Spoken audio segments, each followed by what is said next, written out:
Hello and welcome back to my YouTube channel. Crystal Palace just absolutely cooked Aston Villa in a way I did not think they were going to.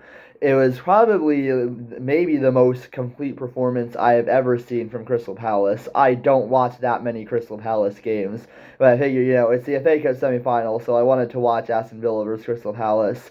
And I'll be honest, I was favoring Aston Villa before the game. I had assumed they'd have a bit too much quality for Crystal Palace. It's been quite a roller coaster year for Palace fans from, that brilliant end to the season they had last year and the high expectations that brought for this season, only to start off fairly poorly and then kind of find their groove as the season went on. And now they're playing pretty good football, but I don't know if I quite gave them credit for just how good their football has been as of recent. And so they came into the semifinal probably with a lot of confidence after the Arsenal game.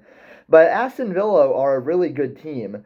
They beat Newcastle 4-1, and Newcastle have also been flying in the league. And also, even though they lost on aggregate overall, they did beat PSG in the quarterfinal, at least in the second leg, which is something that a lot of teams have struggled to do this season. Like, Villa's got a very good, high quality squad, and I wouldn't even be surprised if they managed to snag a Champions League space yet, with the 4 games remaining in the Premier League. But instead, Crystal Palace just absolutely dominated from start to finish. I think Villa were the better team for maybe the first 30 minutes. So once Crystal Palace got going, they never really slowed down. And that just led to, 3-0. I was stunned. The first goal, or the first time the ball hit the back of the net, it was a fairly light foul that prevented Crystal Palace from having the goal counted for them. I think there was just about enough contact for that to be called off, but it was fairly light. Not that it mattered too much because moments later, Eze would, for the second time in 2 games, score an absolute belter. It was an amazing goal. I didn't know Eze could do that, so that was really impressive.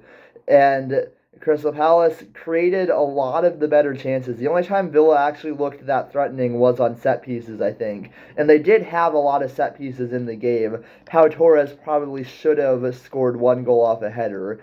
And how different the game could have been if that had gone in, we'll never know. But Crystal Palace, I think, still created the higher quality chances with the first half. There were 2 chances after their first goal in the first half where I felt like they actually could have gotten more, and it was only because their attackers just didn't do well with it. Like, they'd break past Villa's defense really easily, get the ball into the box, and then they just have a terrible shot that didn't do justice to just how well they'd done to get that chance in the first place. And so Palace realistically could have been winning 3-0 at halftime. Instead, it was only 1-0 because of Eze's, again, just master strike. But Crystal Palace got going again in the second half, and Villa, for all their struggles in the first half, didn't really change much, it felt like, in the second, because Crystal Palace continued to do well. And even after they missed the penalty, they still looked the better side.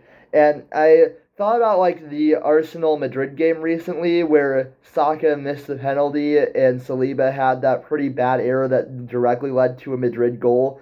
And it was pretty impressive in that game that with those 2 mistakes in mind, Arsenal still won very comfortably and never really looked in doubt. And I can kind of say the same for Crystal Palace, where even though they ended up missing a penalty, they still never really looked uncomfortable in the game, and it always felt like they were going to win. And Sarr got another wonder strike. Crystal Palace seemingly can't score from 6 yards outside of the goal, but from outside the box, they're absolutely lethal. I do think that Sarr was given a bit too much space by Aston Villa's defense, but once again, it was a really nice, well worked goal, or just a really nice shot. Poor Martinez couldn't really do much about either of those. So, Crystal Palace were winning 2-0, and by that point, it was pretty clear they were going to win. But just in case you needed any extra confirmation of just how well Crystal Palace had played, they got a third goal to end it off right at extra time, or time added on. And that, just salt in the wound for Aston Villa, who have had a really good season, but it's not going to feel like it right now because they'll feel like they've blown their chance at an FA Cup final. So that sucks for Aston Villa, but it is a really cool thing for Crystal Palace, who have actually done fairly well in the FA Cup as of recent. This is their third semi-final in the last 9 years, which for a club outside the Big Six, that is fairly impressive. And now they're heading to just their third final ever. I really hope Nottingham Forest beat Man City today because I looked back at some of the finals and I didn't realize just how dominant the Big Six have been. So the last time we had a final that did not include a Big Six team was 2008.